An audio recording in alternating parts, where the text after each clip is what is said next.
Olá a todos, vamos dar início a mais uma aula de Excel. A nossa agenda para hoje está relacionada com a formatação de dados.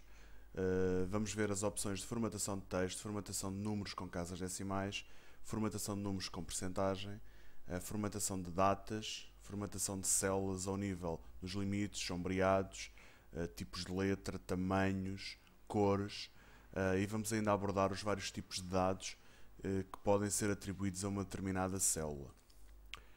A informação contida nas células pode ser formatada para que o seu conteúdo seja mais atraente ou seja de uma leitura mais fácil. Assim, a formatação dos dados nas várias células consiste na aplicação de uma máscara que no fundo o que vai fazer é alterar o conteúdo da célula e alterar a forma como esse mesmo conteúdo é visualizado. O Excel disponibiliza diversas categorias com diferentes especificações.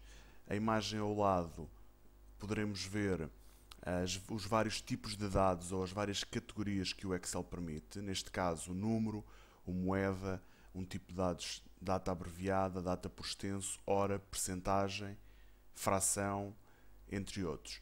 E consoante nós selecionarmos uma destas opções, o que vai acontecer aos dados das nossas células é que eles vão ser, o seu aspecto vai ser alterado de acordo com a opção selecionada.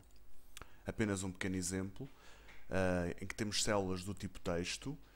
Olá, isto é texto, com o tipo número, onde temos números com duas casas decimais, com o tipo moeda, com o símbolo do euro, data abreviada, data por extenso e hora.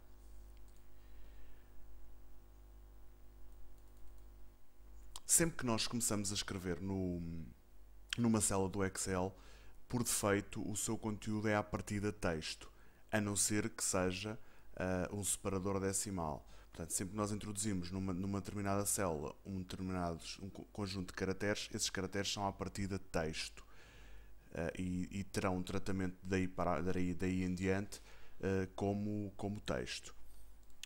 Se nós quisermos passar à formatação de números, se eu quiser introduzir números para poder posteriormente efetuar cálculos com eles, terei que os formatar.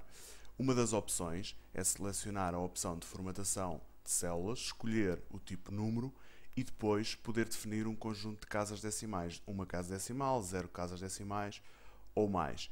E consoante a seleção desta opção, o que irá acontecer às células da nossa folha de cálculo é que elas serão automaticamente adaptadas para duas casas decimais, que foi o caso aqui da figura.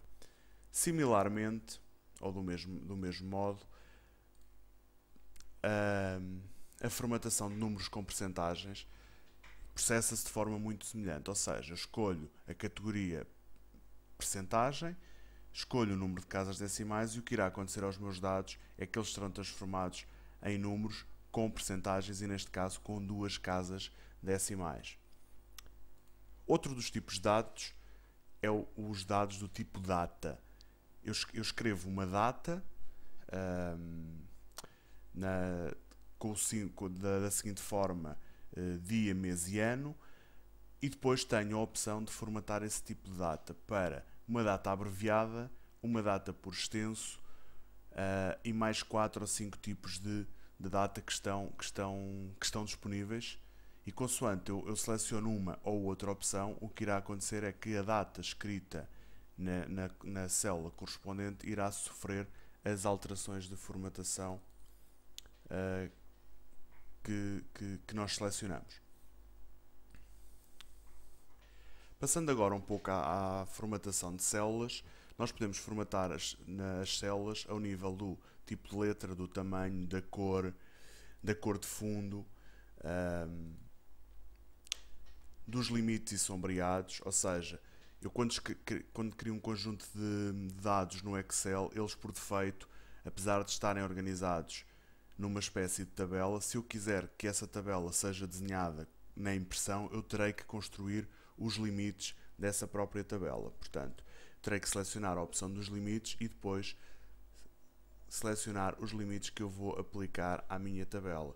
Neste caso, o vermelho para exteriores, o amarelo e o verde para o interior. Por último, Sempre que um texto é muito extenso e não cabe numa determinada célula, há sempre a opção de moldar o texto ou o tamanho da célula, selecionando a opção